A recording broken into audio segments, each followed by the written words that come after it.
Hello, everyone. We're back here with another edition of the HighSpots.com shoot interview series. Hi, everybody. We're here with the lovely Traci Brooks. I wouldn't say how lovely I am, but... Quite lovely here, wearing her pink hat. And we always start off with the first question of asking all our shoot interviewees how you got started in the wrestling business. I've always been a big fan ever since I was in grade 6. My dad and I used to watch Saturday Night Main Event back in St. Mary's, Ontario, Canada. I was always a huge fan. I always loved the bad guy. Piper was my all-time favorite, but I had a huge crush on Steamboat. I still do have a crush on Steamboat if you're watching this. I just kind of fell into it. In 2000, one of my friends put in one of my pictures for a calendar contest for the Toronto Sunshine calendar, and I ended up winning. To promote the calendar, I was in the Toronto Sun, and on page 3, there's a Sunshine Girl. And my bio was to be the next WWF superstar, which it was a WWF at the time. And my first trainer at Sully's Gym in Toronto, Ontario, were Trish Stratus, Edge, Christian, Joey Legend, Johnny, who else? Johnny Swinger, Jason Sensation, all those guys trained at Contact with the Sun, who then contacted me, and that's how it started. What had you been doing before you got involved in wrestling? Were you just do modeling and stuff? No modeling at all. The whole calendar thing was a fluke. I'm a pig farmer. I was covered in pig shit, excuse my language, since I was a baby until I was about 19 years old. And I went to college for hospitality. I ended up getting a bartending job. I did promotions for every beer company. I did a Budweiser calendar, a Budweiser poster, and I just kind of fell into it. So I hate modeling. So the picture that eventually landed you into wrestling was just a joke? Someone just sent it in? One of the doormen actually sent the picture into the calendar contest, and I ended up winning. There was, I forgot how many girls, like 200 or 300 girls, and ended up, you had to vote for it, and someone liked me, so. So talk about the first time you actually went to a wrestling training school. What was your first impression? As I said, I sent up tons of packages with all my pictures. They did a great job. They airbrushed all the pictures, so I looked beautiful. I sent up packages to WWF. Kevin Kelly did contact me when he was working with the WWF and said, I recommend, he goes, you look great on paper or on pictures, but I recommend, videotape, send in, how you move in the ring.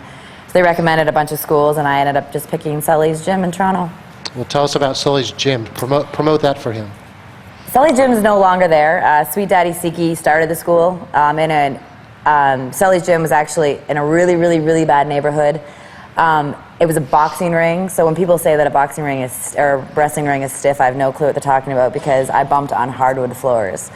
There was lots of hookers around. It was a really, really bad neighborhood.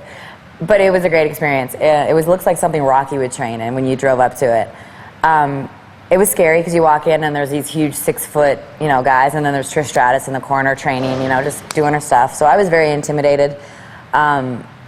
It was awesome, but I never got to meet Sweet Daddy Siki. He ended up selling it, and Ron Hutchison took it over, and that's where I got my training from. What were your early memories of Trish Stratus? She was awesome to me. I've always been a big fan of Trish. Being Canadian, being Ontario girl, she was obviously huge, muscle fitness, muscle mag, all those things, and she was beautiful, and she actually was signed by WWF for eye candy and then decided that she wanted to become more than eye candy and took it upon herself to become a wrestler and took the bumps by herself and was trained, and I mean, she's one of the best, she is the best diva around today. There was another girl I think that was training around the same time. Was Gail Kim training with you at the same time? Gail Kim started about 5 months after I did. I started March 2000. She started December 2000, I believe. Gail's awesome. She's one of my best buddies. Great girl to travel with. My first 70 matches with her. Oh, yeah? So yeah, I love her. Come to TNA. So you said you were a big fan of growing up and you liked the heels and stuff. What's some of the early memories of you just watching things on TV with your father? I mean, I loved Hogan. I think everyone secretly loved Hogan. I loved the performance he had. I loved the music. I loved his colorfulness. I love how big he was. But I just loved Piper, how he was always that dirty little sneaky heel. And I hate saying this because, God rest her soul, Elizabeth passed away, but I couldn't stand her. I wanted to rip every little sequence off of her dress and pull every little eyelash out of her eye. I couldn't stand her. But she's one of the reasons why I got into wrestling today, and I wish I would have met her. And God rest her soul, she's an amazing woman, I hear, and she did a lot for me in this. She did a lot for women in this business. But I just always wanted to be the girl that just got my hands on her and shook her. but I never did. But So you hated her for her character, or maybe because she wasn't involved enough? What I is hated her about for her Elizabeth? character. She did her character great. She made me hate her, and I remember watching Macho Man and Elizabeth work together, and I remember people in the audience crying, and like when I forget what WrestleMania it was, and they got back together. Right. Everyone's crying in the audience. Guys were crying, girls were crying. It was awesome. I'm like, that girl did her job so well. But back then, because I was such a tomboy, I was like, Macho Man was getting his butt kicked, and she'd just sit there chewing her nails, and I was just like, oh, just get in there and do something. And that's what made me want to get into wrestling. I always knew that, I could do more than just stand there, and now that's all I do, stand there. What were your father's and your parents' first take on you wanting to be a wrestler? Well, I have two older brothers, and they stay at home with the kids and, cook and stuff, and I'm the wrestler. My mom wonders whose child I am. I'm a bit of a gypsy, and she's a stay-at-home mom, and she's happy for me, but it's hard to understand this business, and she just wants best for her baby girl, and my dad just thinks I'm crazy. Had you done much traveling before you got involved in wrestling? No, not at all. I mean, I went to a couple trips here and there with my girlfriends and stuff, but other than that, I was covered in pig shit. I was well fertilized. And you go back to your farm regularly now and still I've been back home for 2 years now. I left in 2003, and I've just been too busy on the road, and I'm gone. I think this is the first time I've actually had 4 days at home, so I've just gone and busy, and there's no wrestling in Canada anymore. Right. How is traveling between Canada and the United States, considering you come here to work? Have you had any problems with that? Horrible. I understand the security, it's great. I mean, from 9/11, they do their job. But the first time I crossed the border, I didn't know any better, and I had my wrestling gear with me, and I didn't know it was illegal to cross the border and wrestle for money. They ripped up 30 of my promo pictures. I was in a bikini contest or something. They ripped up my bikini. They let me go across, but they held me in the U.S. border for like 3 hours, and I was late for my first show, and that's when I decided to move here. And I mean, I've been very lucky with TNA and everything, and I got my visa and stuff, and I might apply for my green card because I love America. Oh yeah. Tell us, go back to you said the first 70 matches might have been with Gail Kim. I think she was working as La Felina. Yes, she was in a mask. I don't know why anyone would put that beautiful girl in a mask, but they did. She said it made it easier for her, though, to interact with the crowd and stuff. She was incredible. She's got everything. Sorry, WWE, but you screwed up huge letting her go. She's gorgeous. She works hard on her body. She's got such a strict diet. She's Asian. She's exotic looking. She's everything. She'll just get up. I remember we'll be doing spots, and she'll be flipping around me, and she'll be like, "What are we doing now?" And it's like, "Oh," and she just lands on her feet. She's just incredible, amazing. I think we really worked well together, and hopefully TNA will get on the ball and they'll put us back together again. So. How about training in Canada? Tell us what a typical training would be like, because a lot of people that are watching this have never seen that side of wrestling. Just in Ontario, in the province of Ontario, you weren't allowed to touch guys. In my training, I never really got a lot of. I got to train with the guys, but I never got to wrestle guys because it was against the athletic commission. We ran a lot. We did leg lifts. We did medicine ball ab stuff. We did PTA, which is pain, torture, and agony. Which would be someone, like my trainer would sit there and go, forward bump, back bump, side roll, abs, jumping jacks, run and spot. You do that till every time if he was mad, we do it the whole 2 hours. But I trained, I think it was Monday, Wednesday, Saturday, Sunday. I think that's what it was, for like 2 or 3 hours. But I lived in Barrie, Ontario, so I drove 45 minutes, which wasn't far, and trained, and it was amazing. I mean, the guys were really supportive of me. They were scared to punch me or chop me the first couple times, but when I lit them up a few times, they were happy. They had no problem beating me up. But it was great. I would never trade. My trainer and I had a bit of a disagreement, and we are no longer speaking, which is really sad because I think a trainer should be your father. A trainer should be someone that you look up to and should be able to call and say, "Hey, I just got signed by TNA," or "Hey, I just got this or that." Unfortunately, stuff happened, and the school is no longer running. And if you need a school, go to Squared Circle Training. It's in Toronto. Rob Fuego, who is an excellent student, or was an excellent trainer, he was a student of Ron's for 10 years, and he did darts for WWE, and he did darts for TNA, and he's a Mexican wrestler. Incredible guy. So if you want to go to wrestling school in Toronto, go to Squared Circle Training. Fair enough. Let's talk about some of the early. So much for plugging our wrestling school later, but that's only if you're in Toronto. What about some of those first matches with Gail Kim? Tell us what some of your early memories of those were. They were good. I mean, I look back now and laugh. But we just had such a great charisma together. I mean, such a great chemistry together. She likes to do crazy stuff. Doesn't like to do it, but she will do it. And I was kind of like a base for her. But it was hard because she was the heel, and I was the good girl, the baby face. And she's a lot smaller than me. But we just clicked well together. I mean, she never had an attitude. We just, if something happened, it was, water off her back, or it was, I just can't say enough great things about her. She's awesome. Mm-hmm. So, a learning experience, huge learning experience. We had the CNE, it's Canadian National Exhibition every year. It's 18 days, and we had 100 shows in 18 days, and we wrestled 3 times a day. And we didn't do a lot of advanced stuff, but it was still a great experience in front of a crowd. And she's more of the athletic, I'm more of the, I call myself a lazy wrestler. I'm more of a character and we balanced each other out. We had a perfect chemistry in the ring together. Mm-hmm.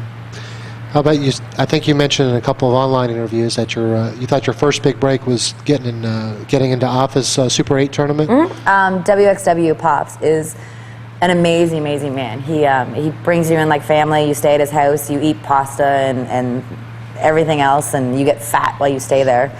But he put me over for the first Super 8 women's tournament, and I got a ton of exposure. He was my very first federation in the States I worked for, and I owe a lot to him and Scott D'Amore for my whole career, and I hope Afa knows how much I love him and respect him, and the stories he has are just, the stories and the footage and like the memorabilia stuff he has in his room is incredible. Tell us a little about that, because it's just you walk in and there's like pictures of him, eating a paper bag, or him like eating a raw fish or something. It's just like pictures of all the old WWF stuff, the stuff I grew up on. I can't even remember, like stuff in the 70s or 60s, like I can't even really remember. Just looking into his office, walk in, and their family's huge, and they're all wrestlers, and you got to see it. It's more of a feeling than I can do anything to describe it. Do you remember any matches from that tournament that kind of stick out for you? I'm mad I never got to wrestle April Hunter. Gail did. I wrestled Gail. The last match was good. It was Mercedes Martinez and me, and it was like the first time I actually got to go out, and I wrestled 4 times in that show. It was the first time I actually got to, it wasn't just I had the whole time to prepare for one show, one match. I had to, bust my ass off, and I wrestled 4 matches, and I had to put together, we had to make a championship match, and it wasn't just a regular 5-minute girl match. It was an actual, I forget how long we went. Maybe 15 minutes, but it was an actual, you had to make it a championship match, and it wasn't just about being a girl. It was this whole show was focused around, girls wrestling, and that we could actually wrestle, and it was hard. It was the biggest challenge I've ever had, but it was good. A really good learning experience. I want to talk about a lot of the stuff because in your position, you travel and you get to see a lot of different areas of the country and meet different promoters and stuff. So I'm going to run down some of the groups that you worked with and maybe just tell us what comes to mind when we mention them. You've worked recently a lot with IWA Mid-South. I love them. Daisy Hayes, Lacey, Rain, Dave Prazak too. One of the guys that runs it and does a commentary.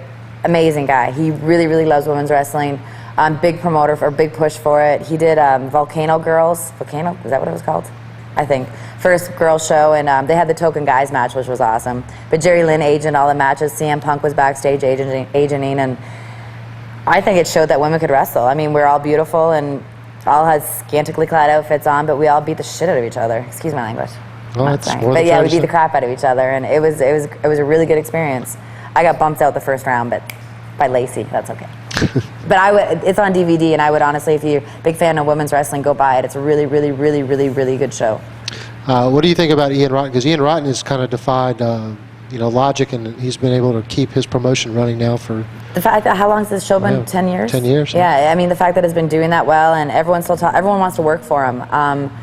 And he's always has women's matches on his show, whether it's 1 or 2 women's matches. But he's always been really good to me, and I love IWA and I support it. And the fans, even though there might only be like 50 fans there, the fans are incredible, and they respect you. Like you get applause, and it's not a puppy's applause. It's applause for respect. It's great. What does Ian do that's a little different maybe than some other promoters? Because everybody seems to love working for him. He's just real. Like he's not trying to be something he's not. Like if he screws you over, he admits he's screwed you over or something, and he always tries to make up for his mistakes if he does any. I mean, he's never done me wrong. he gives girls a chance, and I think that's why I love him so much, him and Prazak. And he's been running for 10 years. I mean, he's got to have something. Mm-hmm. So I don't know what necessarily it is, but I mean, CM Punk's really based himself out of there. Cole Cabana's based himself out of there. Like guys from California, Samoa Joe, all those guys come in there, and you know, they just had Dusty Rhodes on that big 10th anniversary. Chris Candido was huge there the past couple months. He was a huge factor there, and he's awesome. I mean, his DVDs are great too. He's got great talent that sells great merchandise. How about Bill Behrens, who I know is no longer running Wild Side, but you did go down there and work. He ran great TV. His TV was great. I mean, how long was that on the air? And he had never had any problems. I only worked for him once. It was ODB and myself, and it was awesome. I had so much fun. I mean, he's got talent like Elix Skipper that would come through there, David Young, AJ Styles. It's great talent, great fun. Guys will work their balls off for him. Like, just Bill Behrens is very good to me, and I respect him a lot. He puts up with a lot of crap in this business, and he's a really, really good guy. One other group I was going to ask you about, Ring of Honor. You've worked with them recently as well. Love them. Same thing, Gabe. Everyone seems to be giving women a chance lately. Everyone's trying to do a women's show or trying to focus in women. We had a 4-way elimination match. Actually, it was Daisy Hayes and myself had a match. Just one day, we're sitting there. I was going to manage CM Punk. They had nothing for Daisy to do, and he's like, go have a 3-minute match. And Steamboat was there, actually. Love him. He always brings a smile to my face. He agented our match, and he came back. He was, got to the curtain, and Gabe was like, I'll never hesitate to have another girls' match again. Everyone seemed to enjoy it. We got a respect, applause, and Steamboat pointed that out again. I'm my worst critic. I thought it wasn't that great, but Daisy and I are both happy. I love working here. She's one of my favorite opponents. But at Ring of Honor, now I think every show he's got a girls' match, and he's a big women's supporter, and they're great. I mean, they're all over the world. They're all over the place now. They're in Buffalo, I think, next weekend. They run 1,000 people, I think, in Chicago. I mean, they just run consistently, and they have a top-notch show. It's better than it's the best independent I've worked for. Maybe in the last 2 years, I've seen a trend towards more interest in women's wrestling. What do you think that stemmed from? Because it seemed like for a while there wasn't much going on in the indie scene. Obviously, WWE. Everyone watches WWE, and I think they gave the viewers wrestling, and then all of a sudden, the women's matches were the most highly rated segments on WWE for a long time on Raw. Like, most highly rated than even the main event. And we're likely the best matches on the show. And I think Molly, Trish, Victoria, even Lita, all those girls, I can't remember who else was on there. Gail. Oops, sorry, Gail. Jazz, Jackie, all those girls busted their butts off and made people realize that women were beautiful and they could catfight, they could wrestle, they could show TNA, they could do all this stuff. And I think that created an interest in the viewers, and all of a sudden they take it away from them, so now the indies are trying to, capitalize on that. And I think that's, unfortunately, as much as WWE frustrates me, and that's where people get their ideas from, and I think that's why viewers want to see it. My follow-up question to that was going to be, what frustrates you about when, I'm sure he does a lot of things right, but what frustrates you that Vince McMahon does with the women that just maybe offends you or? Nothing offends me. Everyone gets so mad about this diva search thing. Well, it's a diva search. It's a modeling show. Like, it's a modeling search. It's not a women's wrestling search. It's a diva search. And to me, a diva is someone that wears bikinis and does all that stuff. And if these girls want to come in there, and some of these girls have gone on to OVW to learn how to wrestle and stuff, that's great. But all these female wrestlers are mad because it's just, all these taken away from women's spots. Well, it is, but unfortunately, Vince is listening to the viewers, and this is now what the viewers are saying. A couple of years ago, they were saying they want women to wrestle, and now they're getting all excited about girls smearing pie on their butt. So, I still think there should be a token girls match. Not necessarily every show, but you need your Gail Kims, you need your Jazzes, you need your Jacquelines, you need your Trish and your Litas and stuff, and Victorias, and you need them to wrestle, and they still got everything. They can still walk around in a bikini, they can still walk around in lingerie, but they can still kick your ass if they want to. So if you're gonna have a diva, to me, Trish and those girls and me, I'm a knockout, I forgot, are real divas, because they can do everything, but technically a diva is someone that just walks around in a bikini, and that's what they're getting, so. I know this would be a more fair question to ask directly to Gail Kim, but do you think people like Gail Kim and some of the other girls that have been recently displaced, do you think they feel like that maybe the time that was previously allocated to them is now being taken up because of the divas? I'm sure they're frustrated. I haven't really, I can't speak for them, so I have no clue, but I'm sure it frustrates them. Like, WrestleMania 21, was that this past WrestleMania? I got frustrated. I threw my shoe at the TV. It was very frustrating to see someone like Molly, who shaved her head for WWE and will do anything, goes out in granny panties. Gail, who risks her life every time to do crazy stuff. And Victoria, who's just incredible, likely one of the prettiest girls and sexiest girls. Trish, who's done so, like, she's improved 100%.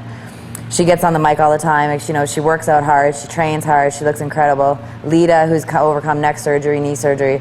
For Christy Hemme, and no offense to Christy, I'm sure, or Christy, whatever her name is, I'm sure she's a great girl. I'm sure she's perky, she's bubbly, she's gorgeous, she's hot, she's sexy. But it's just so frustrating to see her wrestle. Have a pillow fight. Have a pillow fight. Have a lingerie fight. Have a naked twister game. I don't care, but there should have been a girls' match. I thought that's what disappointed me about WWE. Trish should have been in there and had a real legit match. I mean, I guess it coincides with everything, and I'm sure it'll be explained soon why it happened, but if you're gonna, Christy, just stay a bikini model. Like, jump around in your bikini and Playboy, and I would love to do that. I mean, I'd love to do Playboy, but just let the girls that, like Trish and all them, can wrestle. Like, if you're gonna have a wrestling match, have a wrestling match. You know what I mean? If you're gonna have a bra and panty match, have a bra and panty match. But just, anyone could have got hurt. Mm-hmm. Trish could have got hurt. Christy could have got hurt. It's just, that was frustrating to me. So yes, I was frustrated. And what do you see on Vince's TV, conversely, that most impresses you related to the women? With the women? Mm-hmm. Like, what does he do that sets the tone for what you're doing here on the indie scene? Nothing. I don't know.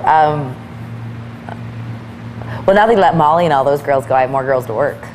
That's the only good thing. Well, I guess that's a good thing. I don't know. Nothing. And just so we don't have to come back to it later, I know that you've gone and worked out with some of the girls there. What, you know, do they give you any feedback? Because I'm sure that's probably the ultimate goal for you, is to get to a point where, you know, wrestling for WWE or any other company that's able to support you without you having to travel around all the time. I've been, like, backstage, I think, a handful of times. Molly, I'm not saying this because this is just, Molly is honestly the most sweetest, nicest, greatest human being I've ever met in my life. We had a show in Toronto, Ontario. It was a Raw show. She had a flight the next day to go to go home. I don't remember where she was living at the time. She changed her flight to drive three hours with 3 indie workers just to train in the ring with me the next day. To me, that I couldn't believe she did that. I mean, she wanted the ring, and she said to me, because I always thought in this business, well, this girl can't do well because what if she takes my spot? I never thought that, but a lot of girls think that. I shouldn't say a lot of girls. That's what a lot of girls think other girls think.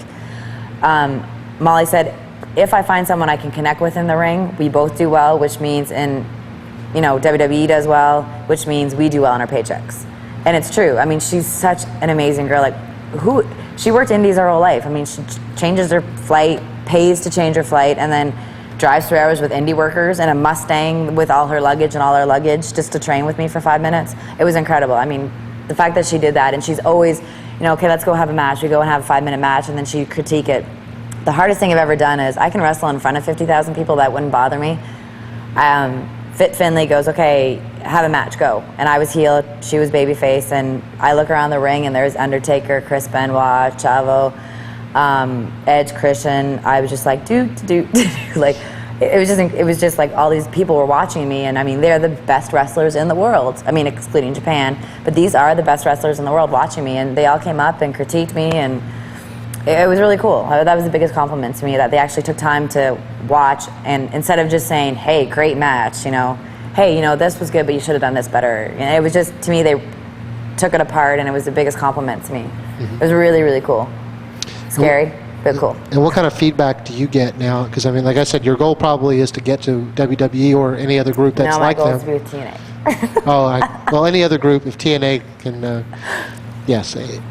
point being is some group that will allow you to wrestle this without any problems, and you're not worried about, you have contracts and everything's taken care of. What kind of feedback are you getting in terms of what you need to work on? Oh, everything. I suck as a wrestler. I don't know if people buy my tapes, come see me wrestle, but I suck. I'm my worst critic. I think I'm horrible. Typical girl.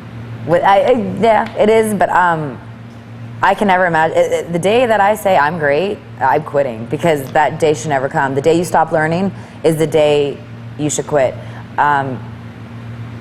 The thing is, there's so many different styles of training. Like, it was funny, all the Toronto guys are trained one way for a headlock takedown, and every time I go into a WWE ring, they get corrected. And they'll say, you're Canadian, aren't you? Because for some reason we were all trained wrong in a headlock takedown, but everyone has such different training that, but it's so cool. Like, I just did a show this past weekend with Raven, and I had a match with a girl that wasn't really trained. She's only been training for 4 weeks. And Raven sat us down and totally ripped the match apart. But I couldn't believe the stuff he remembered. Like, he watched that match. He just didn't say, oh, you suck, or oh, you're great. Oh, no, when you did this, and at this particular time, you should have done this and drawn it out more. And he knew every little thing I did. So, I mean, he watched it. And for him to come back and tell me that and take time out of his day, because he doesn't have to, it meant a lot to me. And, I mean, he just, critique-wise, was just,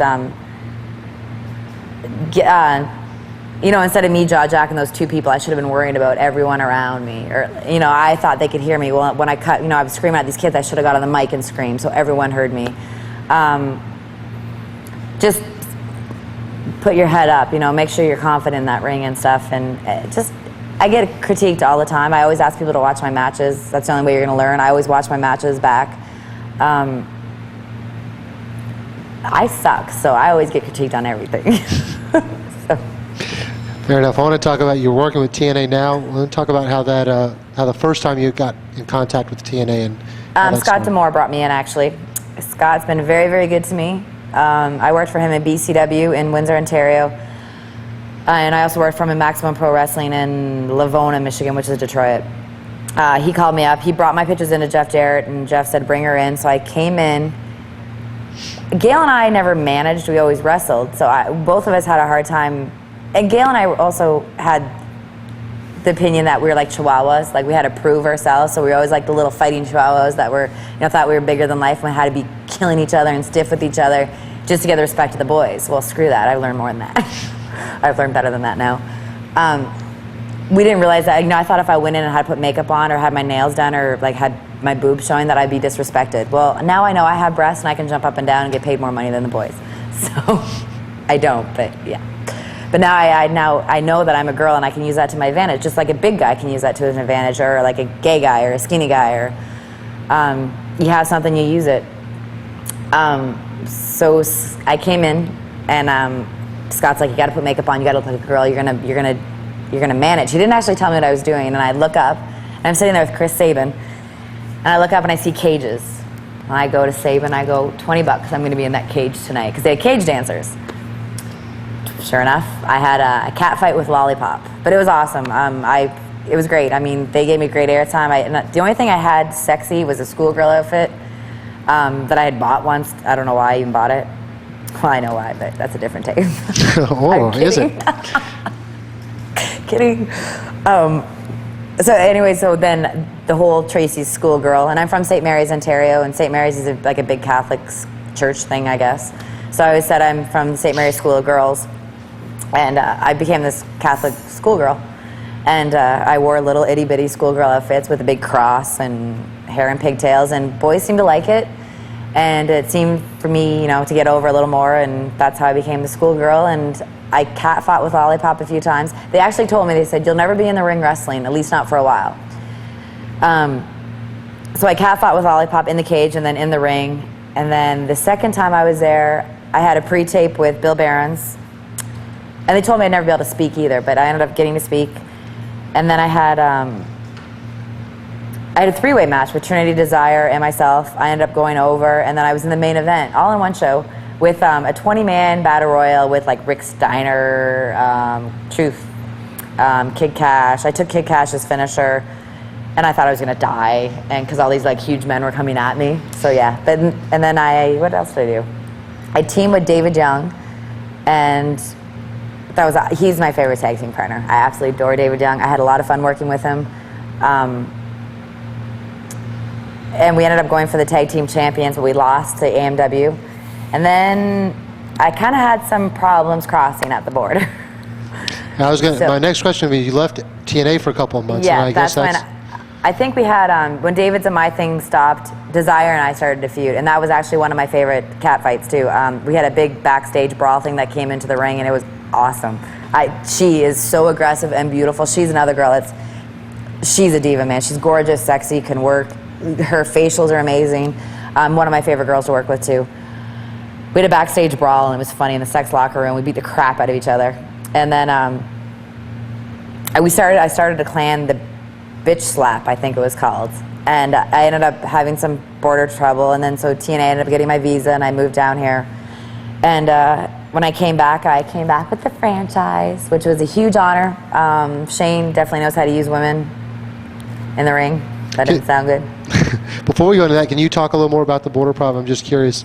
Did you go back because you were here too long without a visa? I was crossing just every Wednesday, and I had like a student permit or whatever, and I forget what it was called, but they ended up changing everything, so I had to get all this paperwork done. So I ended up being stranded in the state or in Canada for I think it was the anniversary show was my last show.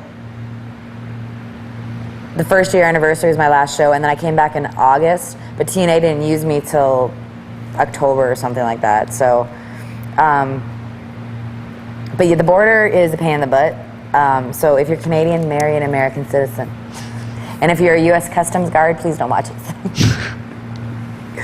But I ended up coming with franchise.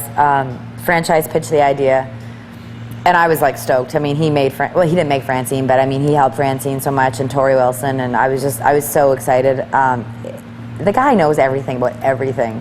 And he honestly made me feel like it was okay to dress up and to push my boobs up and to look like a girl and to wear makeup and get my hair extensions and my nails done. And he made me feel like the boys could still respect me, you know, even though I was a female jumping up and down a ringside. But he taught me so much about managing. I used to think managing was so stupid. Managing's hard. And that Michael Shane actually will tell you, he had to manage once, and he's like, I don't know how you do this all the time, because this is hard. But it's hard. You have to know everyone's spot, and you have to know where to be, and you have to know you're not in front of the camera. And if a funny managing story was Michael Shane, Frankie Kazarian, and AJ Styles were in the Ultimate X match. It was AJ's first match, Ultimate X match. Michael Shane, I think, had done 2 or 3, and Frankie Kazarian had done 2 or 3. Well, I was managing them, and it was for the X Division title. And first punch, Michael Shane's contact flies out, so I stick it in my mouth. Whole entire match, I have Michael Shane's contact in my mouth. It was a 20-minute match, and he comes back and he's like, I lost my contact, and I just went, nope, and it was stuck to my tongue, and he washed it out and put it back in his eye. Nice. And he said to me, he goes, I'll never, ever want anyone else as my manager. He goes, that was awesome. And the whole entire match, you would never even know I had it stuck in my tongue. So yeah, that's my funny story. So I'm sure a lot of you girls that want to be wrestlers and want the time, some people probably don't enjoy just being a manager, but you obviously do enjoy that. I love managing. I've taken more bumps than most wrestlers. I took more bumps than Jeff Jarrett did for a while. I took everyone's finisher at TNA. I got my butt kicked. At one point at TNA, I was getting carried back every single match. It was a joke. I'm like, I don't want to get carried back tonight. Okay, let's carry her out somehow. But I've taken every finisher of AJ Styles. I've taken every finisher of Jerry Lynn. I've taken every finisher. I've been beat more times than bitten more times in the butt by Sharp Boy. Michael Shane has accidentally punched me, kicked me, smacked me. I've caught more people from Michael Shane pushing me, into the catch or into the dive. I love it. You learn so much. I mean, I managed CM Punk in the Second City Saints, like against Christopher Daniels in the Prophecy at Ring of Honor. I've managed Shane Douglas against, Low Key and Daniels there, and Elix Skipper and AMW and all those guys. Chris Sabin. I think I've kissed Chris Sabin more than I've kissed anyone on TV. You learn. You have the front row seat. Like if something goes wrong, everyone knows wrestling's. If something goes wrong, Michael Shane got knocked out one night, and from a kick from Low Key. I think it was I forget what it was, which kick it was. But anyways, he got knocked out, and I had to put his hand on the rope or things like that. You don't realize you have to think on your feet. Like if something happens, if oh my God, this person's knocked out, or oh my God, my boob fell out, or oh my God, your tights are ripped or something. You have to know these things, and you have to figure out on your feet how to do. Or if an ending gets screwed up, you got to figure. You know, but you can't take away what's in the match. I have boobs and people are going to stare at them, but I got to sit down and be quiet while, you know, the guys are in the ring doing their thing and realize it's not about me. I'm nothing. I'm secondary to my guy. But it's awesome. It's such a great learning experience, and I learned, it's the best learning I've ever had, so I'll never change it for the world. Talk more about what Shane Douglas has taught you. What's that? A little more about what Shane Douglas has taught you. Everything, but being the same thing, timing. He's more of a diva than I am. Him and Jerry Lynn have taught me more about being a girl, like how to be sexy, how to use your body, because I'm always scared to do that. I'm the type of girl that walks out and everyone's staring at me and I like get really uncomfortable. Or if I walk out, I have heels on, I fall. Like I snort when I laugh. I'm not, like I'm not a diva. I pick my nose, I burp, you know, I'm not pretty. You know what I'm saying? Like I'm one of the boys, but they teach me how to be sexy, how to use your body. Shane's like, you know, call the referee over, be sexy, be aggressive, be your facial, like know when the camera's on you. When like, if you can't see the camera can't see you. So move all the time, you know, listen to the crowd. Even if you're a heel, you still have to get the crowd into it. Like, he's just, I can't even start to tell you how much he's taught me. And every time I go out, even now that I don't manage him, he's the last person I talk to before I go out and the first person I see when I get in. And he'll be like, no, yes, this was bad, this was horrible, yes, that was great, your facial was good, or find that camera, make love to the camera, you know, be that bitch. And he's just, him and Jerry have taught me so much. Jerry more so the diva, Shane more the just knowing where the camera is and you know, how to play to the camera. So. All the girls speak highly about Jerry. What does Jerry do for you girls? Jerry Lynn. Jerry Lynn is, he's the biggest, well, we call him knockouts at TNA. He is the true knockout. I love Jerry Lynn. The way he flips his hair and does this whole gimmick, and he's just the sweetest, sweetest, sweetest man in the world. He will do anything for you. I fly with him a lot. I got out of Nashville to the shows and everything, and it's just we constantly wrestling this, wrestling that, and he's had the worst luck in this business. He is the most underrated superstar anyone will ever have. He is so talented and he's amazing. He's incredible. He looks incredible. He's amazing. He's pretty. He's sexy. He's athletic. He's talented, and he's just underrated. Totally underrated. And he does so much for us girls. And well, there's only 2 of us at TNA, but he does. He's like, work it, girl. He's like, show that stuff and like, you know, show what you have and strut yourself to own that runway or own the aisle and stuff. And I've taken all his finishers too, and he's just fun to work with. He makes you laugh, and the experience he has, like, he's been in the ring with everyone, I think, and he's just incredible. And he's actually coming back from surgery, and he's going to have a big comeback, and hopefully I'll get in the ring with him a few more times. Diva versus diva. Describe what it's like to be working with TNA, because we get a lot of internet reports, and sometimes it's described as a big family, and sometimes it's described as, you know, it's kind of cliquish. I love TNA. There's no cliques at TNA. You cannot have an ego at TNA. We're all the same people. We're a huge, huge family. When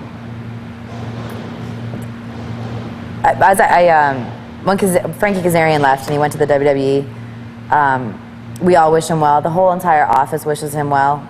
He has so much class. When he left, it was, they're going to kill me for saying this, but everyone was crying. Petey Williams was crying. I was crying. Sabin was crying. Like, because you're not losing someone you work with, you're losing your family. An example, when Elix Skipper walked the top of the cage, I was bawling my eyes out. Some people were throwing chairs in the air because they couldn't believe what he just did. It was just so emotional to realize that just made him the biggest superstar ever. Like, you can never take that away from him, and that move will never, ever, ever, ever, no one will ever top that move. And I was hysterical crying. It's just, you're so happy for everyone when everyone has a good match, or even if you don't get to watch it, like some people didn't get to watch our Hard Justice match because everything was going on, but they heard about the ending and they got so excited about it. The next day they watched the show and came back and told us about it. And AJ, like he is phenomenal, no pun intended, and he'll be like, that was awesome, like I can't believe you did that, or oh my god, that was crazy, or like he gets so excited about watching you. He watches the matches and gets excited. We're all fans. We're all excited, whether everyone says, oh, it's, you know, it's a great place for people that end your career. Well, Billy Gunn is like one of the biggest guys. He puts everyone over. He's there on time. He's there before we are. He's there on time. He eats with the boys. He's incredible. Like, the way he wrestles with the boys, and it's just not politics. I mean, there's politics, I'm sure, but I don't see it. But there's just not the politics that are up there, and it's just we all want the company to do well, and we all want WWE to do well, and WWE talent want us to do well because we all just want to make competition. That's what the time WWE was the best, when there was competition. And there's a few bad seeds. I mean, and obviously in every company, every federation, every business, there's a few bad seeds, but you just kind of be polite and watch what you say and disassociate with yourself after. But after, we all go out to eat, we all go out and hang out, we all call each other on each other's birthdays, we all we went down to one taping every 3 weeks, and it's like we all call each other. It's like, I miss you. Like, I'm so bored at home. And everyone knows, like, Trinity and I are the only girls there, and Trinity has to fly in and fly out the same day. So I'm the only girl there, and sometimes these guys, need a girl to talk to. They're on the road all the time, and I am one of the boys, but I'm one of the girls. I mean, they have problems with their home lives or family or children or something. They just need a girl to talk to, and sometimes I need a guy to talk to, and sometimes they don't let me get dates because, they're standing around and won't let any boys talk to me, but other than that, I love them all. I mean, we're all each other's biggest fans. How much confidence, because, I'm sure you can't help but to read the internet, and, with TNA, it's always, we don't know what their future's like. How much confidence does the talent and the guys that are working behind the scenes have in the success and the longevity of TNA? We've lasted 3 years. That's a huge thing. We're all very positive. Right now is a scary time. Right now, time frame, to give everyone at home watching. Time frame is right now, we're off TV. We've been off TV since May 31st. And we don't go back on to pay-per-view until June 19th, which is Slammiversary. Slammiversary is supposed to be our biggest pay-per-view. We have no TV within the 4 weeks to promote it. We're counting on our internet. We're counting on our, our fans that are, home-based fans, our internet fans, going around indies just promoting it, or the independent, like me on Independence, I'm going around promoting it. Same with all the other guys. People are interested, and I think we're going to have a TV deal, and I think the Monday Night Wars are going to happen again, and it's going to be great. Both sides are going to be very competitive, and hopefully we're not as dirty as the whole WCW was, kind of, but I mean, they made Vince do better, Vince McMahon, but I don't know, I think we're going to do it. I think the last two Impacts we had were like awesome. Everyone was so positive for them. Everyone had promos. Like, everyone always says no one has character. Well, you only have 45 minutes of airtime. You can't have character in 45 minutes of airtime. And you're on a Fox Sports network, so you got to concentrate more on the wrestling. But if we get a 2-hour time slot, especially if we go 8 till 10 Eastern, competing with Vince, if they have a Diva Search thing on, we have a hot match on, who do you think's going to be watching our program? So hopefully, that's just my thinking. I'm a very positive person. We have to do well. I know the WWE talent's rooting for us. I know all the independents are rooting for us, so knock on wood, that's going to happen. In terms of the the on-air content, who makes most of those decisions for TNA? Well, it was Dusty. He was a booking. He was a booker for a while. Scott D'Amore and Billy Bankston, Jeremy Borash, and Shane Douglas, and Terry Taylor, who I'm a huge fan of as well. They're all within the booking committee, and the last two shows have been awesome since those guys have had control. And people have characters. We got to push a mid-card, I believe. In my opinion, I believe that we need a mid-card, and I believe, I'm not saying this because he's my guy, but I believe Michael Shane and Sabin are the guys. And Christopher Daniels, the X Division definitely isn't just a mid-card, but it's, it's second to the main, the heavyweight championship.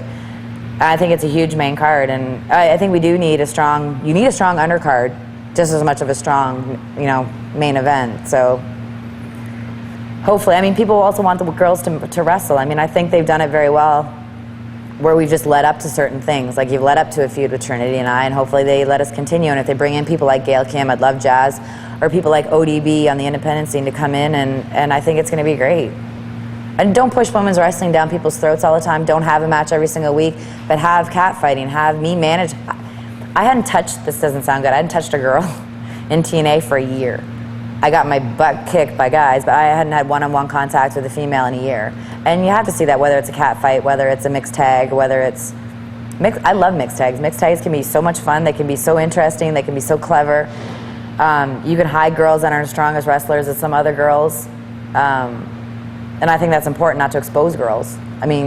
no offense to Lita, I'm not saying anything bad, but I mean, she's an amazing hurricanrana, like high flyer.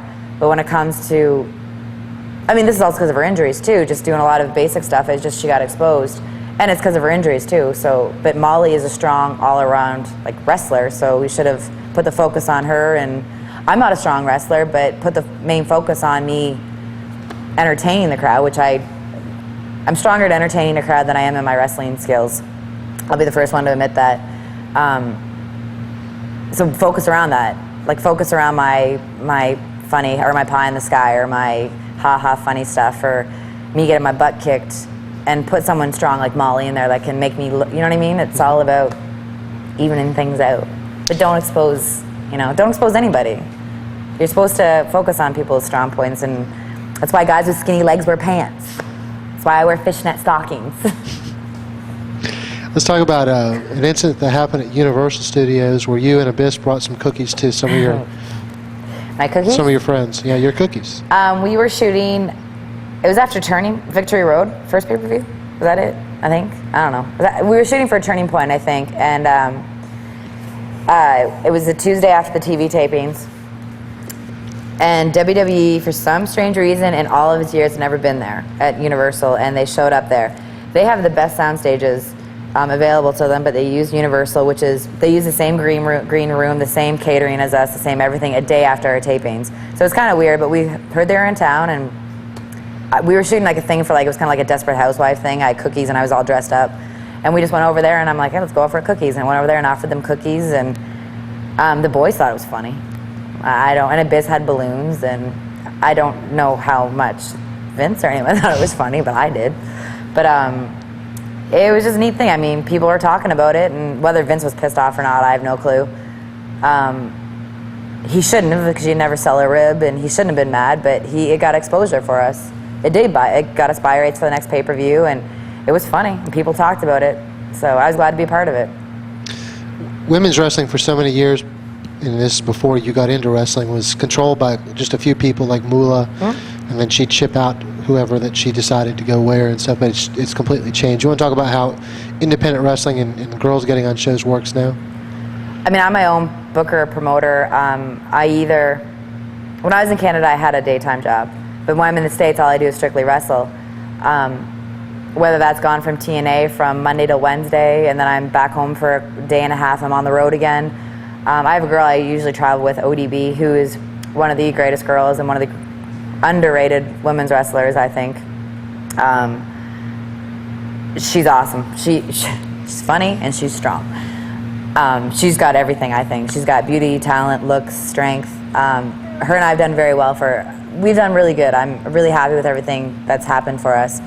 We live together, and we just help each other out. If I get a booking, I always say, hey, I got a girl I can bring in, or the same with all the girls that are here today. We have a girls show and in North Carolina, and all the girls are great. I mean, I don't think I've ever had a problem with one of the girls. I mean, I hope I haven't. If I do, I don't know about it. You have to help each other out. It's like in any business. Why try to stop someone? Why try to hinder someone? I would never try to blackball someone. Someone starting out, I try to take them under my wing and everything. And I had it easy, but I still was brought up the old school way, where I didn't get in the ring until they thought I was ready, until I busted my butt off. I ran until I threw up. I got suplexed till I threw up. I got punched in the face. I was brought in that way, and I set up the ring. You know, I don't think I'm above setting up the ring still. That's great, because we need some people after the show. You want me to go right now? Help okay, out. I was lying, by the way. I'm kidding. I think all the girls right now I'm very lucky, and don't take it for granted. But ODB and I just go and basically, I tend to go off in tangents. Did you notice this? ODB and I either emailed companies, or because of TNA, I've got my name out there. But although people in TNA don't realize I'm the same Traci on TNA as I am Traci Brooks on the Indies, which is really funny because I must look really hideous on Indies. But I am the same Traci. It's TNA Traci with an I. I am the same Traci Brooks with a Y on the Indies. People don't know that, which is really funny. Why not? I don't know if I look really different. I don't wear makeup, so I don't know if I'm on TV I look really different because we have hair and makeup girls. or if they just don't know Traci on TNA wrestles or what, but they honestly think I'm two different people. They're like, you're not that girl. I'm like, yeah. But why the Y and the I difference? What's that? You said there was a Y in the I? I have the I, Traci, when I was with Shane because it sounded more sophisticated. Traci with an I. I was going to be Francesca for obvious reasons, but it was too close to Francine. I just go by Traci Brooks on the indies. Now I'm going by Traci with an I on the indies now.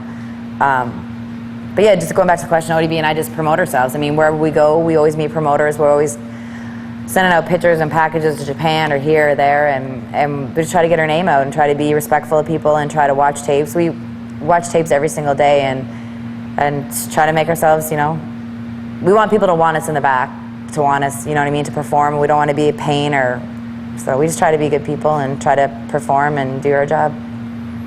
Have you ever met Moolah? No.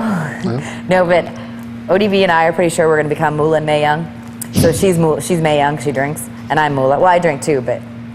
So yes, she's Mae Young and I'm Moolah. So I would love to get a chance to meet them and take a picture. She has met them. We owe them everything. I mean, obviously, if it wasn't for them, we wouldn't be here. Those girls, man, are crazy. They're still taking bumps. Like, I don't understand how they're doing it. Mae Young's 80 now, and she took 73 years ago. She took a bump off through a table. Like, I absolutely respect them, and I think they're totally awesome. And I would love to get the chance to do something with them. Said if it wasn't for her, I would have loved to have been trained by Moolah. I still would love to get in the ring and get her to kick my ass. She was crazy. She was nuts. I watch matches now and I just think, my God. But yeah, that's where we're going to be married to each other, and that's our future. And that's what, no, we wouldn't want it any other way. Have you heard anything about it's an upcoming movie, and it'll probably be dated by the time a lot of people see this. It's a documentary called Lipstick and Dynamite. Yeah, I have heard of it. I heard it was really good. I haven't seen it. I was actually supposed to be on a panel discussion for it in Nashville, Tennessee. Jeff Jarrett, Jerry Jarrett, and someone else did it, a panel discussion, and they said it was great. Don Harris, I think, did it from DOA. I want to see it, so hopefully in the next couple of weeks I'll see it. But yeah, I heard it was really good. We'll talk about something more personal. I know that, and this isn't going to be groundbreaking information, but you've dated some other wrestlers, male wrestlers. I think you're dating one now. I hope they weren't female. I hope not. But how does that, if at all, complicate things with you traveling around with all the other guys? Okay, my philosophy is I'm never going to be able to date outside the business. I am single now, so boys, kidding.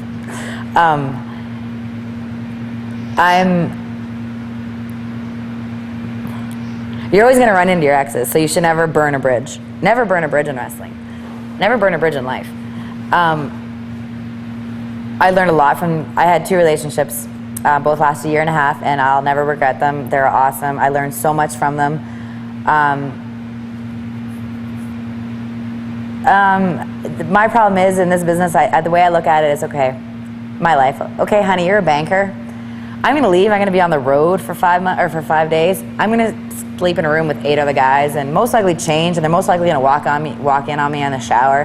And I'm going to go and kiss Michael Shane and be all over him and talk about having sex with them. And then I'm going to go out and hang out with the guys and go to eat.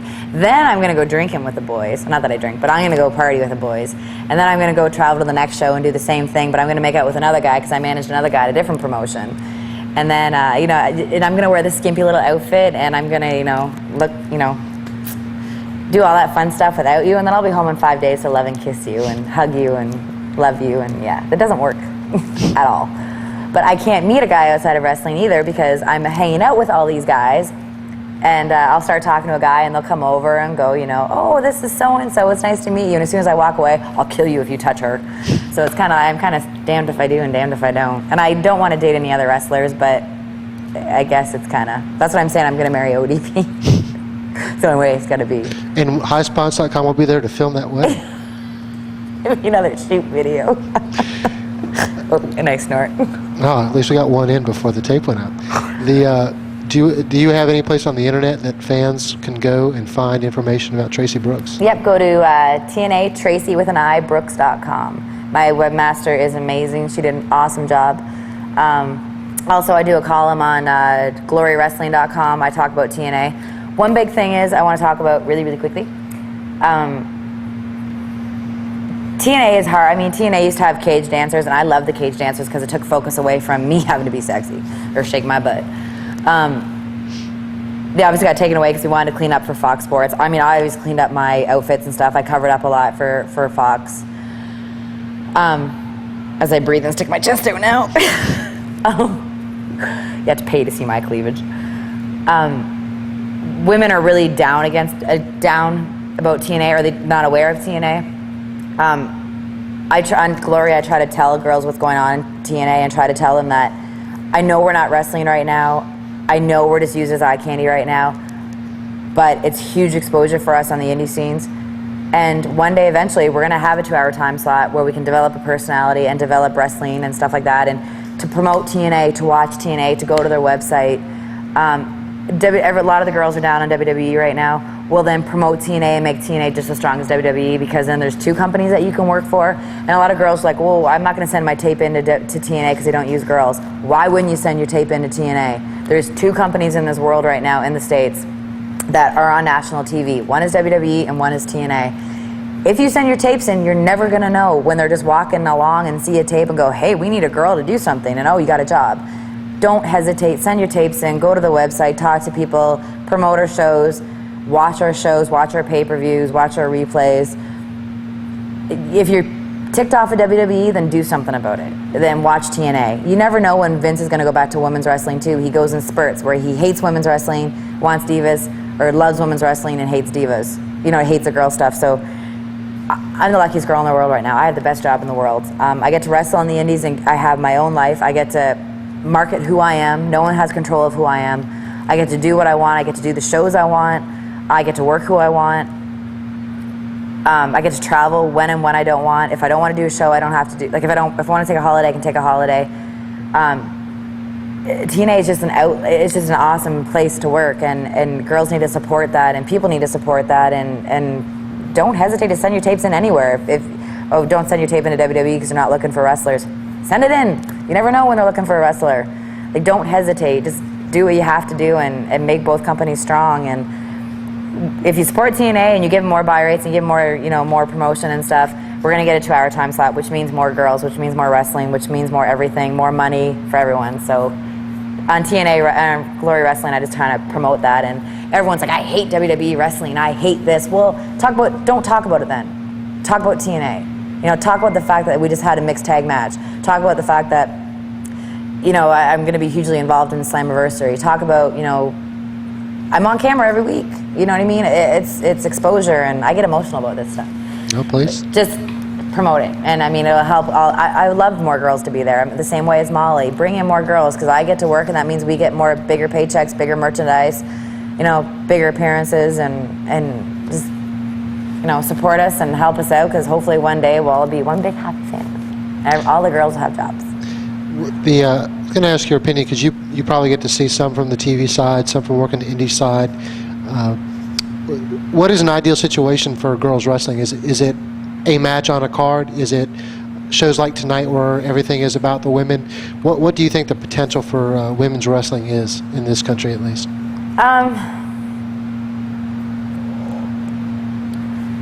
I think to have a couple matches. As I said, and I'm not saying, like, when I said about Lita being exposed, it's because, it was the same thing, like when I went from wrestling, training 4 days a week, to wrestling once every 6 weeks. It's kind of like you forget, and you kind of expose yourself to realize that you forget stuff, and you're not in the ring a lot. Women don't get a chance to be in the ring a lot. Like, when I got in the 6-sided ring, I've only been in the 6-sided ring 3 times to do matches. So you could tell I was lost. You could tell my ring positioning was horrible. I was running in the ropes. I didn't know where to throw her into. You could tell that. So you're exposed. So to have like a whole entire like women's like is awesome. And I mean, a lot of guys are for it, but I think you need to mix it up. I think if you're gonna have an all-women show, you need to have a lingerie match. You need to have a mixed tag match. You need to have a guys token match. You need to have a girls hardcore match. You need straight wrestling. And when I wrestle, I try to like give a little TNA. I try to give a little comedy. I try to give a little wrestling. I try to be the whole package. And you can't forget you're a woman. you can't forget you're a girl. Like, guys can only get, guys want to watch guys wrestle, but they also want to watch girls in skimpy little outfits, but they're impressed that they can wrestle, so mix it up. And all girl shows are hard because you don't get a lot of fans, and you might get a lot of buys on videos and DVDs, which I think that's what a lot of people go for, like a lot of promoters that run all girl shows. But to see 8 women's matches of all the same wrestling, it's the same moves, the same spots, it's a little monotonous. But I think you need to like 1 or 2 or 3 girls matches, and then if you have an all girls card, mix it up. That's just my opinion, and I'm sure a lot of girls are at home screaming at me right now. If there was a girl that had never been in wrestling before and she wanted to get to the point where you're at, where you're doing this for a living, what advice would you give her? And what? Don't do it. Run away. Marry a rich guy. I'm sorry, I interrupted. And what, because you've probably seen a lot. We say this is a male-dominated business. So, what other things? What caution would you give to them? Be smart. Have a thick skin. Let everything roll off your back. Don't be stupid. Just if you're naive, don't get in this business. Don't leave your bag where someone can go to the bathroom in it. Don't leave your money laying out. Don't put yourself in situations or surround yourself with people that you just have a bad feeling. You know what I mean? Like, just be smart. You have to be smart. Everyone's like, oh, go to college, get your education. But everyone's like, oh, I have a college education, I'm so smart. Well, not in this business. That doesn't mean a damn thing. Because in this business, unless you're street smart, it doesn't mean anything. Like, I've been really lucky, knock on wood, that I haven't had my tights ripped or no one's peed in my bag or on me. No one's like done anything to my shampoo bottles but I'm also smart about it, and I try to, I'm still a greenhorn, and I try to listen to the veterans. Especially if I'm with a veteran, I open the door for them. I let them like sit in the front seat, or I'll drive all the time, or I'll offer to pay for the food. But I've been so lucky with all the veterans. They're awesome to me. I'll try to learn. You try to just respect the business. It's common courtesy, and if you're smart, if you're street smart and you have common courtesy in real life, you're gonna go far in this business. But just shut up and don't be heard, or seen but don't be heard. Be smart. Watch all the matches. Don't be a mark for yourself. Know the history of wrestling. You don't have to know everyone. Just do your homework and train hard, and always listen to criticism, always ask for criticism, always ask to watch tapes. Just never, and the only stupid question is the question not asked. That's my advice. And don't do it, get out, run far, far away. What would you be doing right now other than working on your parents' pig farm? If TNA wasn't there and your TV exposure wasn't, maybe you just lost the interest in being. If I lost the love of it, luckily go back to the farm and take over my dad's pig farm and be covered in pig shit until the day I die. Now I'm just covering other people's shit. What I find it interesting that some of the celebrities that you wrestling celebrities end up meeting. I guess the celebrities meaning non-wrestling celebrities, because usually you meet them because they're a fan of wrestling. So what tell us 1 or 2 of the non-wrestling celebrities you've met. Rodman. He was on the show for a minute. He was nice to me, polite. I saw him for all of 2 seconds. It was nice. Tito Ortiz, but I mean, he's in the whole wrestling kind of athletic. He was amazing. When you're a ref, you're not supposed to be seen. It's not about you. He reffed AJ and Jeff Jarrett's match. I forget which. It was Hard Justice, and you forgot he was even there. Like, you forgot he was a ref. He's Tito Ortiz. He's the toughest man in the world, and you forgot he was there. And his timing, his reffing ability, everything was incredible. Like, he is going to be the best pro wrestler if he ever decides to become a pro wrestler. Just the way he controlled the whole match, the way he was seen when he was supposed to be seen, not seen when he wasn't supposed to be seen, and he was there on time, ate with all the boys. I actually got done our mixed tag match, and he was right there. He shook my hand. He goes, I don't understand how you guys do what you do. And I'm like thinking, dude, you get punched in the face for a living. You get elbows in the face. How many knows times? And he's just like, he loves it. He watches TNA. He loves it. He's a big fan. And he sat there the whole time in front of the monitor and watched. And he was just like, oh my God, I can't believe that. And then it was time for him to go out. He did his thing and was amazing. He went out with us all after. He was likely the best. Even the WWE people are like, we never get celebrities like that. He was honestly like the best celebrity, down to earth, every day. Joe Blow. The same thing with AJ Styles. He's the NWA heavyweight champion, and he is the most down-to-earth, simplest, great guy in the world. Like, just, I'm the heavyweight champion, but it's still AJ Styles. He still busts his butts off in indies. Like, some people get an attitude where, well, I work for this company, I don't have to work a lot. He goes out there and has a 60-minute Ironman match in front of 5 people. You know what I mean? Like, he's just, everyone in TNA is like that. That's what I'm saying. We have no egos at TNA, and that's it. Well, we want to thank you, Traci, for taking some time. Been lovely. And we wish you the best of luck in the future. Thank you. I And appreciate it. however you purchase this DVD, we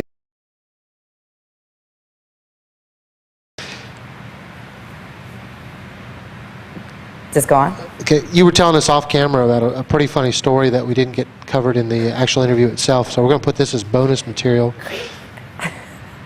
Good.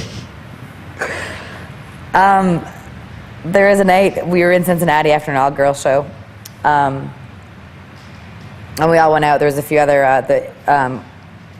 Fed workers there, and we all went out and partied and everything, and I was a little sick the next morning, and so anyways, I told ODB, who was driving her nice little brand new Explorer, to pull over, and she didn't. And so I had to throw up in something. So Christy Ricci, who so sweetly passed me a 12, like an empty pop can box, which I decided to throw up in, which she forgot to tell me that the handle holes were on the bottom. So as I threw up, it was just running right through. Yeah. All over her brand new Explorer, and we had to drive 3 hours home. Well, with that nice smell. I actually had chocolate milk and dill pickles tips too, so that's my hangover cure. I don't drink a lot, but that is my hangover cure. And yeah, I threw up, and then our ODB had to videotape me vacuuming out the car. That was about 6 months ago, and it still smells. Still. Anyways, yeah. Oops, my bad. Don't drink. Very good. Okay, we'll do just one other thing we're going to do is I want to do maybe I had this crazy idea. Oh no. I don't know if it'll work. What's another funny story? Tell us about some of the girls that you wrestle with on a regular basis on the indie scene. Maybe you're one of the more well-known girls because you're on TNA, but Chrissy Vane, Amber Holly, or Amber O'Neil now, ODB, Christy Ricci, who else do I wrestle? Venus from Texas. Actually, we just did an all-girls show. I'll tell you the story. We just did an all-girls show. There was Francine, Gorgeous George, Bobcat, Sunny, and Chris Candido was there. God rest his soul. Who else was there? Missy Hyde, did I say her? ODB, Lollipop, myself, Chrissy Ricci. But we're just a bunch of old chicks hanging around. It was just like a bunch of hens cackling. We ended up going out one night just partying. But it was just cool. We took a picture together, and it was just cool to see how, everyone always says girls are catty, but it was awesome to see all of us from where we are in our careers, from young to, not to older, but to older. Everyone's kind of been through their career, like Sunny, obviously. If it wasn't for her, none of us would be here either. Just seeing all of us together in our different stages, and we had so much fun. It was just it's not really a funny story in particular. It was just awesome to see all of us helping each other, and it was an awesome show. It was an all-girls an all-girls show in Texas, and everyone there was so helpful, and actually Chris Candido wrestled a girl. He was awesome. He actually let me superplex him once too, which I was managing him against Frankie Kazarian, and I got to superplex him with his pants down. And for that, I'll always remember him. I don't know how thankful I am for that, but he was, God rest his soul, he was one in a million. But all the girls show was really cool because all the girls got along, and Missy Hyde and Sunny and Francine, all those girls started way back when, and not way back when, but started a few years before us, and it was just awesome to see how all of us got along and how they treated us and the jokes we played in each other and the amount of booze we drank, and it was just a lot of fun. It was a really, really good time, and everyone that says women are catty and women don't want to help each other is not true at all. The group of girls that I always seem to catch up with on the indie shows are awesome, and Brooke's at her website. yeah, please. I like selling my merchandise because it's something that is I sold my I stole my schoolgirl skirt and the little boy underwear that I wore when I had a cat fight with Lollipop. Like things like that, it's cool because fans want a piece of that. And I mean, I'm not anybody yet, and the fact that, you know, they think I am, and the fact that they take their time to contact me and stuff. I love my fans. I absolutely adore my fans. The fact that I have fans blows my mind. I don't know why I don't have fans, because I wouldn't want to watch me. But the fact that I can make people either... I remember this one time, this grandma, she was a grandma, and she was like 70 maybe, and she was watching me wrestle, and she came up to me and she's like, I wish I had the chance to do what you did. You know, she goes, I think it's awesome. I think it's great what you're doing. And she goes, you're pretty, but you're you know, you're athletic and you're out there kicking butt and you're mean or you're nice or whatever I'm doing, if fans get it, I appreciate it. And the fact that they come watch us, like I can't believe that. Like, it just blows my mind that fans come to watch you wrestle or want to buy your picture or take your picture with you. And I'm no better than anyone else. I'm no better than the fan that came in and paid $5 to watch us.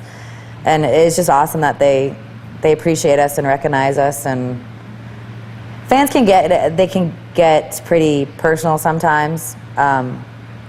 Like when you're eating and stuff like that, I mean, sometimes it's the only time they have to come up to you, but when you're eating, I just wish they just wait till you're done eating. Like you have a mouthful of food and you're like, you know, it's down, you know, I'm just trying to shovel it in as fast as I can and it's like up my nose and on my shirt and stuff, and they're trying to ask you for a picture or something. But I really do appreciate everything any fans done for me, or, I mean, if it wasn't for them, none of us would be here.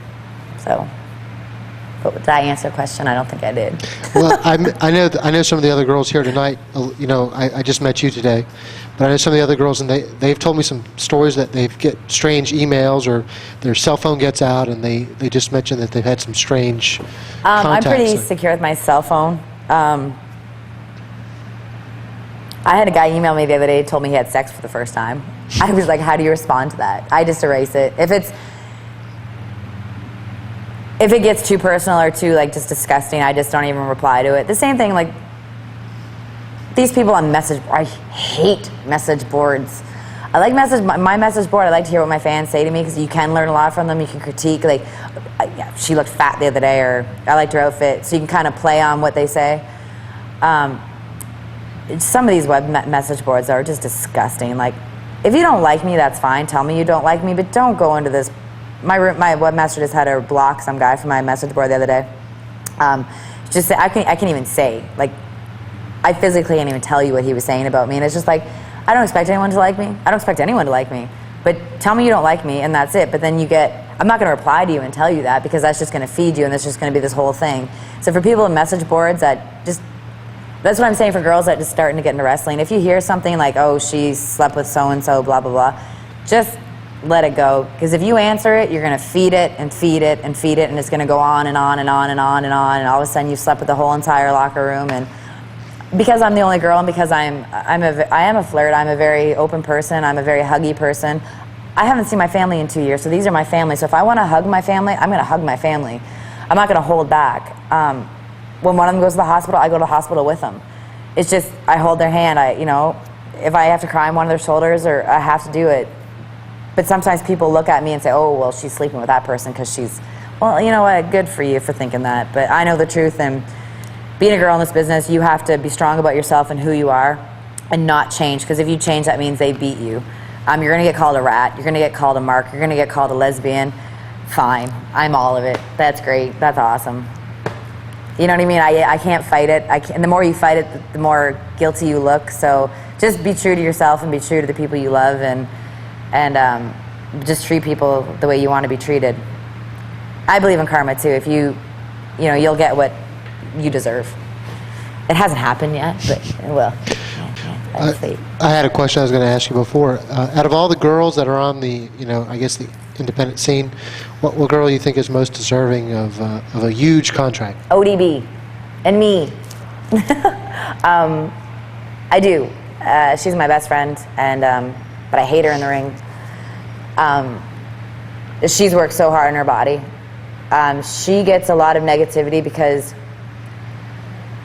she was a fitness competitor, and she's got huge arms. She's got bigger arms than some guys, and I think that should be embarrassing for the guys, not for her. She's a gorgeous girl. She's beautiful. She's more feminine than I'll ever be. She watches tapes. We get up in the morning, we go do cardio. We do errands, we get our nails done, we get our hair done, we do all pedicures, go shopping for gimmicks. You have to, that's our job. People don't understand that. That is our job. When I'm on TV and what I wear, I have to go shopping for it. When I go shopping for it, that's my job. You have to look nice all the time. Not all the time, but you have to look nice. And then we go eat, we go back to the gym and work out again, and then we go, do classes, we travel all the time. People just think it's a 5-minute match and that's it. No, ODB, we watch tapes, we watch Raw and SmackDown, we watch TNA, we watch independent shows, we do pictures, we do all this stuff, and she's just so deserving of it. She has every single Raw tape you could ever imagine. She has every single pay-per-view, she has everything. It's just, she's so underrated, and she so deserves, like when I say she's Jazz, she looks like Jazz. Like she's like muscular, but just because she's not the diva girl, because she's worked hard in her body and looks what a wrestler should look like. Sometimes people say, well, you're too big to be in this business, and it's frustrating for her, and I get frustrated, but we're making it happen. I mean, people say you haven't made it yet because you're not in WWE. Well, you know what? I have made it, so screw you all. I've made it. I've been living on wrestling for the past 2 years. I don't have another job. This is my only job. I bust my ass off. I could do a lot of things better. I could do a lot of things worse. But her and I love this, and we sincerely love it. We sincerely love going to indies. We have a lot of fun going to indies. Yeah, we love a big fat contract, so we don't have to worry about indies anymore. But we're our own people, and we're loving what we have to do. We have to pay our dues. We're big into paying our dues, too. Like, Stone Cold Austin was 10 years before he got a contract. You know what I mean? Like, Foley, how many teeth did he lose? Undertaker, Undertaker maybe not so much, but all those guys bust their ass off, and we still want to be respected, but we still understand that we're women, and we have it a lot easier, in a way, kind of in a way, but that's another shoot interview. Been in the business for 5 years, and hopefully the next 10 are just as good. What's the strangest communication you've ever had from a fan? A foot fetish, because I can't wear heels. I'm a klutz, and when I wear heels, I fall. Les Thatcher actually yelled at me because I used to wear wedges, and I used to think I used to get away with it because they're thicker, and he emailed me and yelled at me saying I needed to wear stilettos to make my legs look nicer. So I tried, and I fall all the time, or my ankles will give out or something. So I used to wear heels to the ring, I used to take them off, and so I'd run around barefoot all the time. And I got into foot fetish community apparently, and people want to buy my shoes, stinky shoes. But guys that want to buy my underwear. A little strange. So what's your policy on that? Do you give in to some of this strangeness? Or I'm not answering that. You're not going to answer? No. I'm not answering that. All right. So we'll if you have a foot fetish or whatever, I guess contact Traci Brooks at her website. Yeah, please.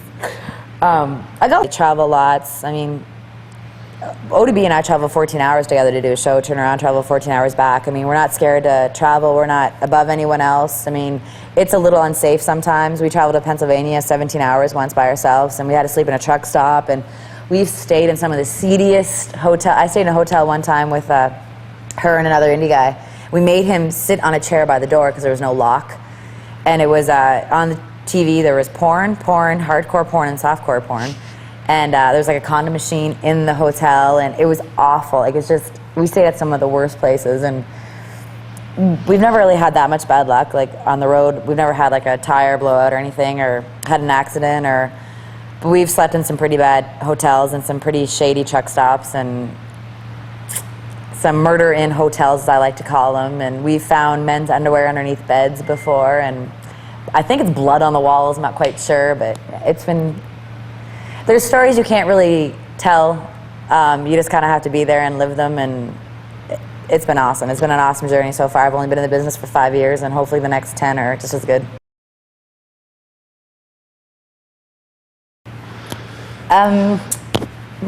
Oh, I got a few. Actually, I got a few. Okay, another time, ODB and I had a wrestle at Libertyland in Memphis, and it's Memphis, Tennessee. It's an amusement park. So her and I are all excited. We're gonna go eat junk food, eat corn dogs and every cotton candy and everything possible. It was just bad for you. And we go on all these rides. We go on the spinning ride. ODB is a pretty jacked chick. She's like, her arms, she's got big arms, big shoulders. we're on this one ride where it spins, and I'm in the inside, and she's squishing me, and we look over, and there's a little thing that says, bigger person sit here. So of course I don't see this, and I sit there. She ends up squishing me. We end up getting nauseous, both of us. We don't throw up, but we're both sick. We had to go wrestle in 10 minutes, and so we had to tell the promoter that we were sick. We had to be in the main event. And during our main event match, both of us almost threw out that we had a powder underneath the ring and like basically just drive, and we almost got counted out. So yeah, that's another funny story. Nice, nice. So don't go on amusement park rides before you wrestle. What's another funny story?